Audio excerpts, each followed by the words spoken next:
Sayang talaga yung pera ko dito mga Maricoy. Good morning pala. Kagigising ko lang at paalis nga ako. Nakita ko na mayroong parcel na dumating sa akin at yun nga yung phone holder na nabili ko dito sa TikTok. Actually itong dalawang to, dito ko rin to sa TikTok nabili. Sayang ang pera ko. Nakita niyo naman bagong-bago pa oh. Hindi ko sila nagamit. As in hindi. Ginamit ko sila isang araw and then nalaglag and then binigyan ko ng chance nalaglag. Ito yung una kong binili. Wala, sayang talaga, nalalaglag. Ito yung sumunod, sabi kasi sa mga reviews magaganda, wala talaga, nalalaglag. Baka masira na yung cellphone namin ng anak ko, kaya sabi ko, wag nang gamitin, itabi na lang. Ibigay na lang sa may gusto. And ito na nga yung bago kong binili, ayan. Actually, dyan nakakabit ngayon yung aking telepono. Pakita ko sa inyo ha. Wait, tanggalin natin itong telepono. Pakita ko sa inyo. Tiyada! Ayan siya.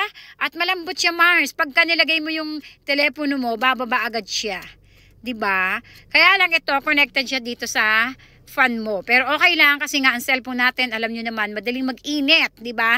Kung nakaka-relate kayo sa akin. Sakto, hindi siya mag-iinit kasi nga, kahit may ka-video call ka dahil yung likod ng cellphone mo na andito sa fan, sa aircon. Ito yung mga luma ko. Dito to namin nilagay. Ganyan yung lagay namin dyan dati. Ayan. Madikit siya sa una, pero the next day, and the next day, and the next day, nalalaglag siya. So sabi ng anak ko, lagyan daw namin ng pandikit. Sabi ko, wag, nadala ako. Kasi nga, yung dati naming kotse, nilagyan din namin ng pandikit.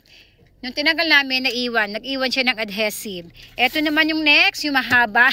Ito yung mahaba, na matigas yung pinakaganito niya, na mahihirapan ka mag-adjust mga Maricoy. Para sa akin, ito, pinaka-the best to mga Mari. Ito, bilihin nyo. Ayan, oh, Mars. Pinaka-the best yan. Ang dami na. Tingnan nyo naman. Actually, hindi lang dalawa yung nabili ko eh. Kakahanap ko ng the best na phone holder. Sa wakas, ito, nakita ko na mga Maricoy. Ito, siguro ibigay ko na lang to siya sa malapit siyempre sa amin para mapakinabangan pa rin naman. Sayang din naman kasi, 'di ba? Ayan. Ito na lang talaga, the best Mars. Tingnan niyo. Ganyan mo lang yung phone mo diyan, oh. 'Di ba? Ang galing. Kita ba pag nilagay yung phone ko? Ay, hindi pala makikita. Ayan, sa may gusto Mars, lagay ko sa yellow basket. Huwag niyo nang bilihin to Mars. Nalalaglag. Nilagay na rin namin to dito.